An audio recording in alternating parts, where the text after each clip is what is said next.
গণেশ চক্র সামনে এলো না। তারা গুপ্ত তৎপরতা বাড়িয়ে দিল।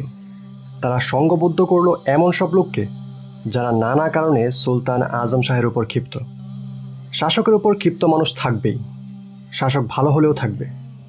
নীতির প্রশ্নে কঠোরতার কারণে অনেকে অনেক সময় আজম শাহ থেকে প্রত্যাশিত সুবিধা নিতে পারেন না।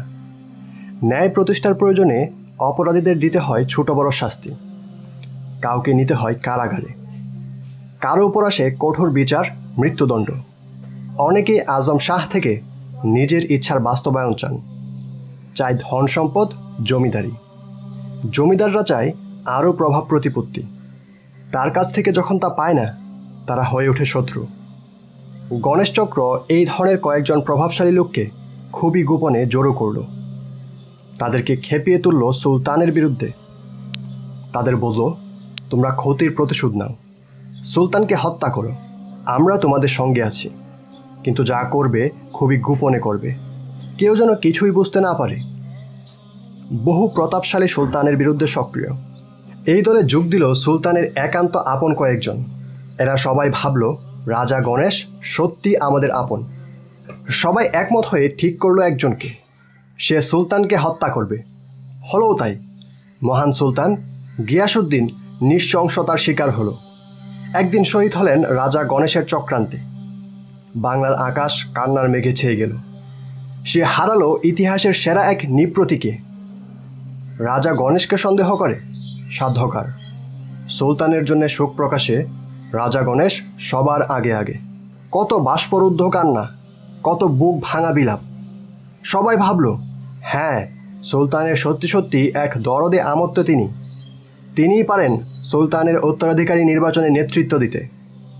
বাংলার মসনদে বসল সুলতান গিয়াসউদ্দিনের ছেলে হামজা শাহ।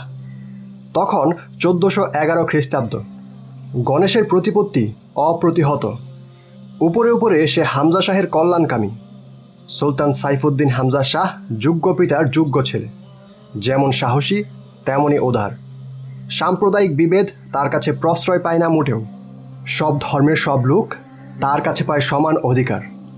তার রাজসভায় প্রধান প্রধান পদে হিন্দু কর্মকর্তারা। সালতানাতের কল্যাণে হিন্দু পদাধিকারীগণ সেবা ও আন্তরিকতার বহু নজির স্থাপন করেছেন। তিনি জানতেন না ঐতিহ্যবাহী সেই ধারায় ফাটল তৈরি হয়েছে। ভেতরে ভেতরে গণেশের সাম্প্রদায়িক চালে বহু হিন্দু অফিসার আর আগের মতো নেই। রাষ্ট্রের পচনশীল চিত্রই তিনি দেখছেন, হচ্ছেন কঠোর এবং অধিক সক্রিয়। কারা এর মূলে? কেউ দিতে পারছে না এর প্রামাণ্য হদিস। হামজা শাহ চাচ্ছেন শাসনকে সংহত করতে। গণেশ চাচ্ছে তাকে স্থির হতে দেবে না। নতুন ও তরুণ সুলতান পরিপক্ক হতে থাকত সমস্যায়। অতএব দ্রুতই তাকে সরাতে হবে। প্রয়োজন একজন গুপ্ত ঘাতক। সুলতানের প্রহরীদের কেউ হলে খুবই ভালো হয়। হামজা শাহের বিশ্বস্ত ও ঘনিষ্ঠ চাকর শিহাবুদ্দিনের সাথে গণেশের খুব বন্ধুত্ব। গণেশ নারায়ণ বন্ধুত্ব আরও বাড়িয়ে দিল। শিহাবুদ্দিন চলে তার কথায়, পূরণ করে তার ইচ্ছা। গণেশ তাতে খুব খুশি। একদিন সে শিহাবকে বলল, আমি যা বলবো তা করতে পারলে বাংলার রাজা হবে তুমি। শিহাবুদ্দিন বলল, কি বললেন? বুঝে বলেছেন? বুঝেই বলছি, ঠিকই বলছি। কিভাবে তা সম্ভব? সহজেই। শুধু অনভিজ্ঞ হামজা শাহকে হত্যা করতে হবে। এ অসম্ভব, এ হয় না। সুযোগ হারিও না, চিন্তা করো। চিন্তা করা লাগবে না, আমি তা পারবো না।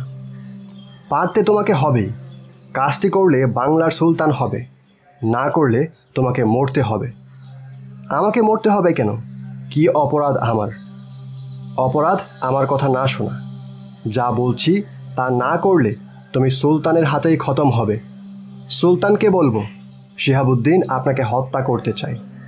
আমি যা বলি সুলতান অবিশ্বাস করেন না। আমার এমন অভিযোগ তোমার মৃত্যুর জন্য যথেষ্ট। তোমার সামনে পথ দুটি, হয়তো তাকে মারবে, নয়তো নিজে মরবে। তোমাকে 2 দিন সময় দিলাম ভেবে দেখার জন্যে। শিহাবুদ্দিন জানে গণেশের ক্ষমতা। সুলতানকে এই চক্র বলে দিলেও বিশ্বাস করানো যাবে না। গণেশ তাকে অপরাধী বানাবেই, গর্দান নিয়ে ছাড়বে। নিজেকে বাঁচাতে হবে। সুলতানের রক্ত ঝরানো যখন গণেশের ইচ্ছা, যে কাউকে দিয়ে সে তা করাবে। তাহলে কি করা যায়? সুলতান হবার একটা হাতছানি তার সামনে। রাজত্ব পেতে হলে কাউকে শেষ করা স্বাভাবিক। শিহাবুদ্দিন রাজি হলো। রাজা গণেশ খুবই খুশি। সুলতান হবার 1 বছর যেতে না যেতেই নিহত হলেন হামজা শাহ। হঠাৎ এই খবর সারা দেশকে স্তব্ধ করে দিল। দরবারে কোনো প্রতিবিপ্লবের শেষ সম্ভাবনাও রাখা হলো না। হত্যাকারী খুঁজে বের করার দায়িত্ব দেওয়া হলো গণেশের সহচরদের। তারা জানালো ঘাতক পলাতক, গা ঢাকা দিয়ে শহর ছেড়ে কোথাও চলে গেছে। তার অনুসন্ধান চলবে, তাকে ধরা হবেই। চারদিকে শুরু হলো নতুন আলোচনা। বাংলার ভাগ্যের কি হবে? রাষ্ট্র তো হালছাড়া তরীর মতো চলতে পারে না। কে হবে বাংলার শাসক? পরামর্শ সভা বসল। প্রধান সভাসদ রাজা গণেশ বলল, এমন একজনকে শাসক বানানো চাই যে হবে বিচক্ষণ। আমরা কোনো সুলতানকেই রক্ষা করতে পারছি না। আমরা যতই সুপরামর্শ দেই, সুলতান বিচক্ষণ ও সচেতন না হলে বিপর্যয় ঘটবেই। এই জায়গা থেকে হামজা শাহের খুবই আপন শিহাবুদ্দিন শাসক হবার যোগ্য। হামজা শাহের বিশ্বস্ত চাকর ছিলেন তিনি। তাকে সেবা দিয়েছেন জীবনভর। হামজা শাহের উপর যদি আমাদের শ্রদ্ধা থাকে, তবে শিহাবুদ্দিনের হওয়া উচিত বাংলার সুলতান। মন্ত্রিপরিষদে গণেশের কথাই গৃহীত হলো। ঘোষণা হলো বাংলার নতুন সুলতান শিহাবুদ্দিন বাইজিদ শাহ। ক্ষমতা হাতে নিয়ে শিহাবুদ্দিন চাইলেন দেশের শান্তি ও নিরাপত্তা নিশ্চিত করতে, সত্যিকার শাসক হয়ে উঠতে, সুলতান হিসেবে নিজের যোগ্যতা দিয়ে সবাইকে আশ্বস্ত করতে। তিনি ধীরগতিতে এগোতে লাগলেন, কিন্তু অচিরেই বুঝতে পারলেন শাসক আসলে তিনি নন, গণেশ। চারদিকে গণেশের জাল, চারদিকে তারই হাত পা চোখ মুখ। সে যা চাইছে তাই হচ্ছে। গোটা রাষ্ট্রযন্ত্রকে চালাচ্ছে তার গোপন সাম্প্রদায়িক নেটওয়ার্ক। তিনি চাইলেন এই নেটওয়ার্ক ভাঙবেন, কিন্তু তা সম্ভব ছিল না। রাজ কর্মচারীদের একটি অংশ গণেশের ইশারায় চারদিকে অস্থিরতা, নৈরাজ্য ও বিশৃঙ্খলা ছড়িয়ে দিল। তারাই আওয়াজ তুলল, এই সুলতান অযোগ্য, তাকে দিয়ে চলবে না। সভাসদ, সেনাবাহিনী, জনসাধারণ সবাইকে রাজা গণেশ বলল, সকল অস্থিরতার কারণ সুলতানের অযোগ্যতা। তিনি তো চাকর, চাকর দিয়ে দেশ চলে না। অস্থিরতা বেড়েই চলল। ছড়াতে থাকলো অসন্তোষ। হঠাৎ এক রাতে সবাই শুনল নিহত হয়েছেন শিহাবুদ্দিন বাইজিদ শাহ। 1412 থেকে 1414 খ্রিস্টাব্দ অবধি তার শাসনকাল ছিল তার জীবনের সবচেয়ে নিঃসঙ্গ, জটিল ও যন্ত্রণা ভরা সময়। শিহাবুদ্দিন বাইজিদ শাহের সাহসী পুত্র আলাউদ্দিন ফিরোজ শাহ চাইলেন রাষ্ট্রের হাল ধরতে, কিন্তু ততক্ষণে গণেশের সাম্প্রদায়িক খেলা ভয়ানক এক অধ্যায়ে প্রবেশ করেছে। গণেশ সরাসরি রাজ ক্ষমতা কেড়ে নেয়। শুরু করে মুসলিম প্রশাসক, কর্মকর্তা ও সেনা সদস্যদের নির্মম হত্যা। আলাউদ্দিন ফিরোজ শাহ কয়েকজন মুসলিম সৈনিকের সাহায্যে পালিয়ে গেলেন দক্ষিণবঙ্গে। সচেষ্ট হলেন রাষ্ট্র উদ্ধারে। রক্ষে হলো না তার। রাজা গণেশ সেনাবাহিনীর একটি দল নিয়ে পিছু ধাওয়া করল তার। দক্ষিণবঙ্গে গিয়ে নির্মমভাবে কুপিয়ে হত্যা করে ফিরোজ শাহকে। প্রশাসনের বড় বড় পদ থেকে উচ্ছেদ করা হলো সকল মুসলিমকে। এমনকি যারা বিভিন্ন সময় গণেশের সহায়তার আগ্রহী ছিলেন, কেউই রেহাই পেল না। আইন করা হলো সেনাবাহিনীতে থাকতে পারবে না কোনো মুসলিম। যেসব মুসলিম আগে ছিল তাদেরকে পেশা ত্যাগ করতে হবে। কেউ বহন করতে পারবে না কোনো অস্ত্র। যেসব মুসলিম আমির ওমারা নিজেদের মধ্যে ঝগড়া ও বিবাদে বছরের পর বছর পার করেছিল, এইবার তাদের চোখ খুলল। গিয়াসউদ্দিন আজম শাহের আমল থেকে উজির, আমির ও ক্ষমতাশীলদের দ্বন্দ্ব সংঘাতের রণাঙ্গন হয়ে ওঠে রাজধানী।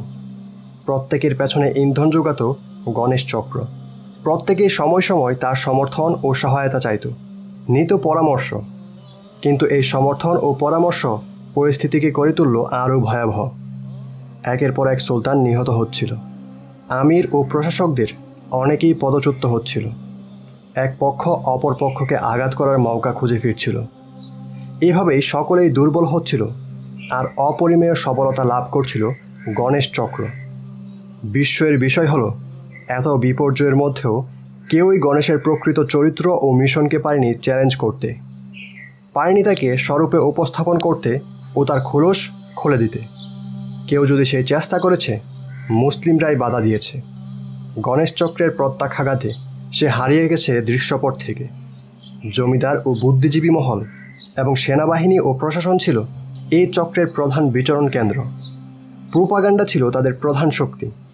তাদের প্রধান কাজ ছিল নিজেদের লোকেদের বিশ্বস্ততা প্রচার করা, দেশপ্রেমিক হিসেবে উপস্থাপন করা, ত্রাণকর্তার ভাবমূর্তি ঘটে তোলা।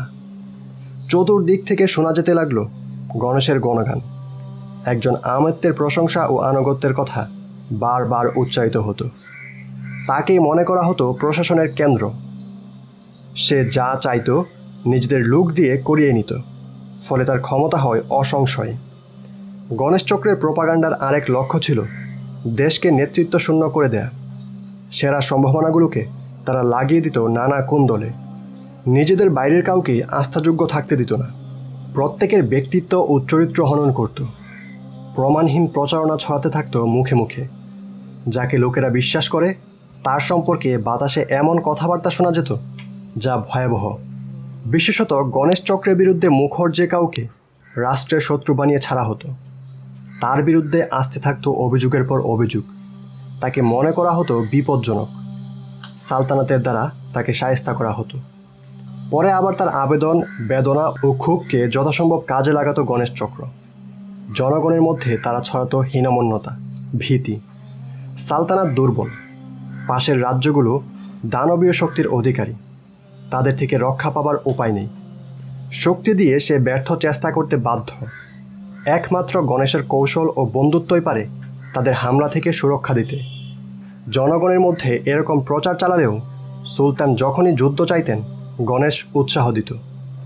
সে চাইতো সুলতানের আরেকটি পরাজয়ের যাবতীয় প্রয়োজন সম্পূর্ণ করে রাখত সে। একের পর এক পরাজয় সালতানাতকে করে তোলে নিতান্তই দুর্বল। অপরদিকে গণেশের শক্তি ও প্রতাপ বাড়ছিল স্রোতের গতিতে। সে নিজ জমিদারিতে যে সামরিক শক্তি গড়ে তোলে তা ছিল রাষ্ট্রীয় শক্তির কাছাকাছি। অর্থনৈতিক শক্তিতে সে হয়ে উঠছিল প্রবল ও সংহত। পার্শ্ববর্তী শত্রু রাষ্ট্রশক্তির সাথে গোয়েন্দা তথ্য আদান প্রদান হতো নিয়মিত। অন্তর্ঘাত ছড়াতে তারা পরস্পরকে সহযোগিতা করত। রাষ্ট্রের নানা খাতে ঝেঁকে বসেছিল অসংখ্য চর। যে কোনো প্রয়োজনে যে কোনো ধরনের সহায়তা পাওয়া নিশ্চিত ছিল গণেশের। কিন্তু বাইরের সরাসরি সহায়তা ছাড়াই গণেশ এখন রাষ্ট্রীয় ক্ষমতায় আসীন।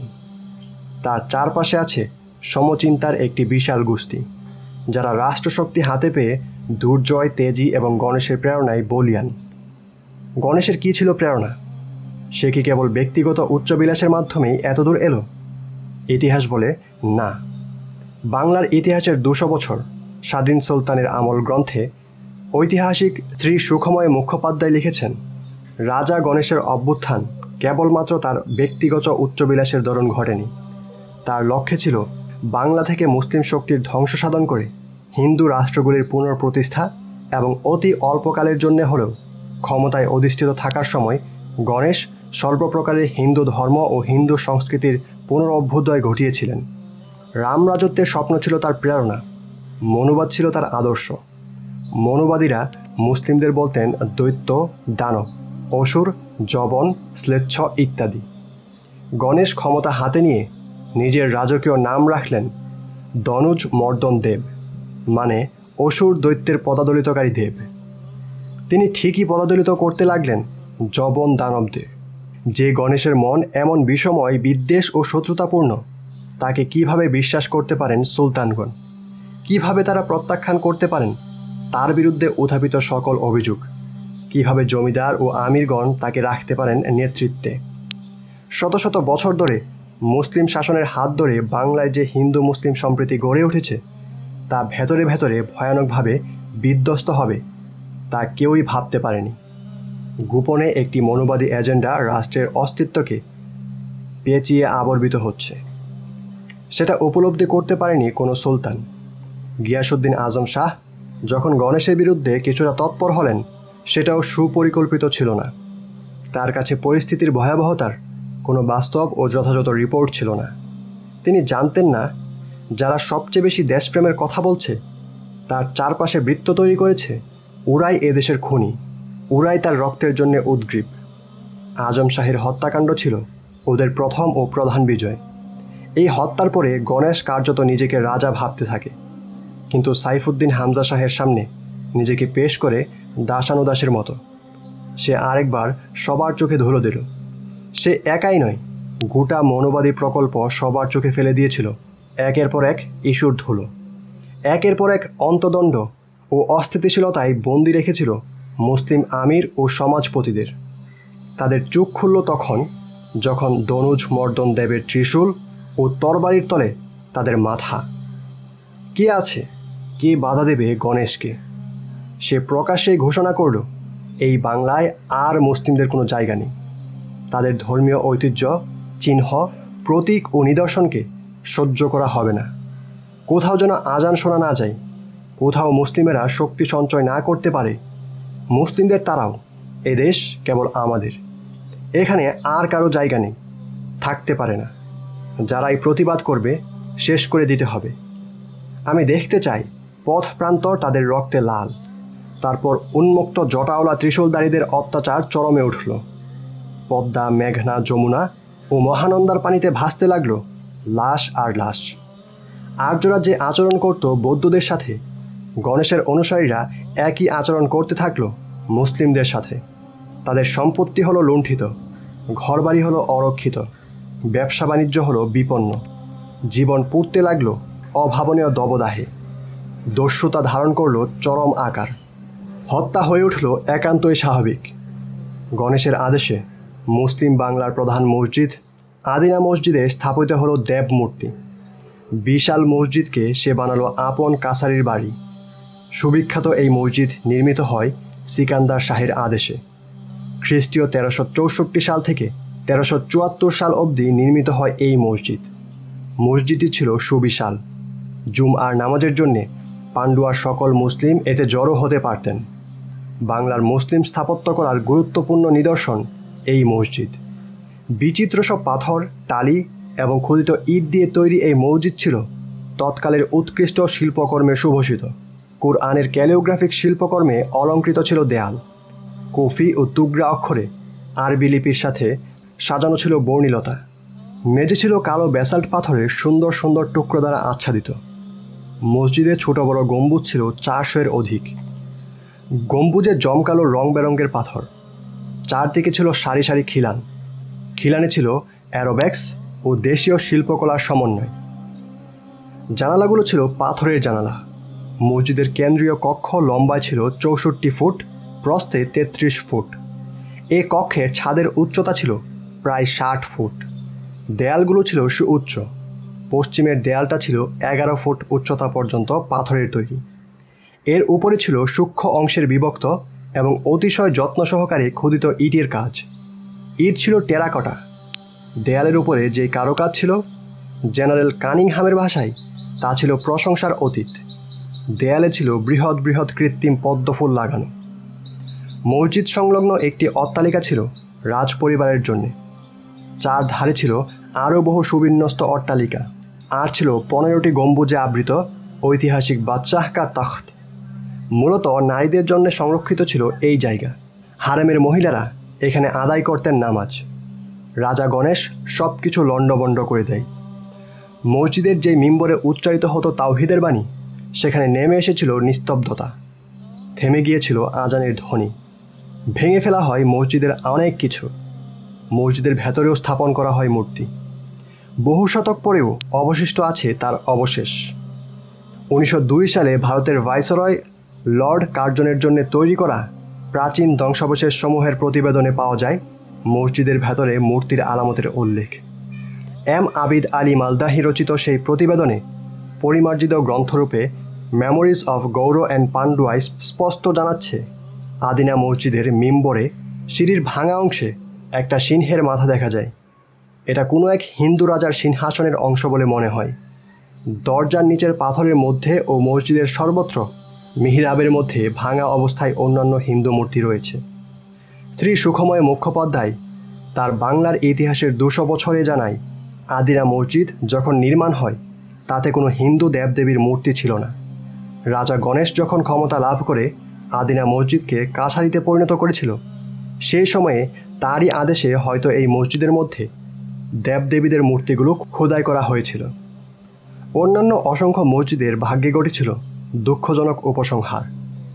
ঘোড়ার আস্তাবল হয় বহু মসজিদ। বহু মসজিদ পরিণত হয় দেবালয়ে।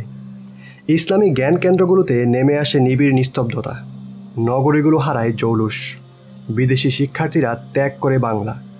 মাদ্রাসা, খানকা সাধারণত লাখেরাজ ওয়াকফ সম্পত্তি দিয়েই ব্যয় নির্বাহ করত। গণেশ সেখানেও হস্তক্ষেপ করেন, ফলে বাংলার শিক্ষা ব্যবস্থায় চরম বিপর্যয় পড়ে। সেকালে এদেশের মানুষ শিক্ষিত হতেন মাদ্রাসায় পড়েই। হিন্দু মুসলিম নির্বিশেষে সকলেই পড়াশোনা করতেন মাদ্রাসায়। হিন্দুদের নিজস্ব ধর্মীয় শিক্ষা দেয়া হতো টোলে। জাতীয়ভাবে শিক্ষাগার বলতে মাদ্রাসাকেই বোঝাত। রাজা গণেশের বিশেষ বাহিনী মাদ্রাসাসমূহে আতঙ্ক ছড়িয়ে দেয়, অসংখ্য প্রতিষ্ঠান দখল করে নেয় কিংবা বন্ধ করে দেয়। গণহত্যা ছিল এক কৌশলের নাম। প্রকাশ্যে একত্রিত করে হত্যা করা হতো মুসলিমদের। নারী, শিশু, বৃদ্ধ, যুবক রেহাই ছিল না কারোর। যারা আলেম, দরবেশ ও একনিষ্ঠ ধার্মিক, তাদের জন্য এ দেশ হয়ে ওঠে মৃত্যুপ্ররী। তাদেরকে সবচেয়ে বেশি ভয় করতেন গণেশ, কারণ তারা জনগণের জীবনের মর্মমূলে প্রবেশ করেছিলেন। শাসকদের চেয়েও তাদের প্রভাব কম ছিল না গণজীবনে। তাদেরকে শেষ না করলে রক্ষে নেই। প্রাচীন ঐতিহাসিক গোলাম রসুল সালিম তার সিয়ারুল মুতাআখিরিনে 1686 সালে প্রকাশিত এতে লিখেন, রাজা গণেশ মুসলমান প্রজাদের প্রতি শুরু করলেন ঘোরতর অত্যাচার। তার অত্যাচারে মুসলিমদের রক্তে ভেসে যেতে লাগলো গোটা দেশ। ইসলাম ধর্মবেত্তা আলেম ও দরবেশগণ তার অত্যাচারে জর্জরিত হলেন।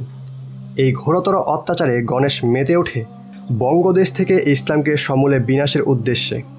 ঐতিহাসিক গোলাম হোসেন তার বিখ্যাত তার রিয়াজুস সালাতিনে লিখেন, অত্যন্ত নির্মম অত্যাচার শুরু করেন রাজা গণেশ। সব ধরনের সীমালঙ্ঘনমূলক কাজ শুরু করে দেন।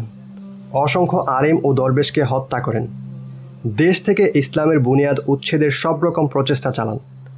Francis Buchanan, doctor Mohammad Mohar Ali, Shri Sukhamoy Mukhopadhyay, major Franklin, N K Bhattasali, doctor Abdul Karim, Askar Ibne Shayekh সহ আধুনিক ঐতিহাসিকেরা এই বিবরণের প্রতিধ্বনি করেছেন।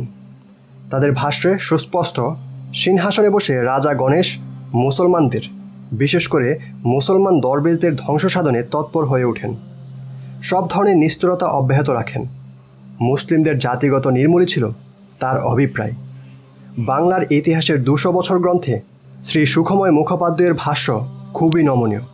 তবুও তাকে লিখতে হয়, রাজা গণেশ তাহাদের জ্ঞানী ও ধর্মভক্ত অনেককে হত্যা করেন। তাহার রাজ্য হইতে ইসলামকে সমূলে উৎপাটিত করাই তাহার উদ্দেশ্য ছিল।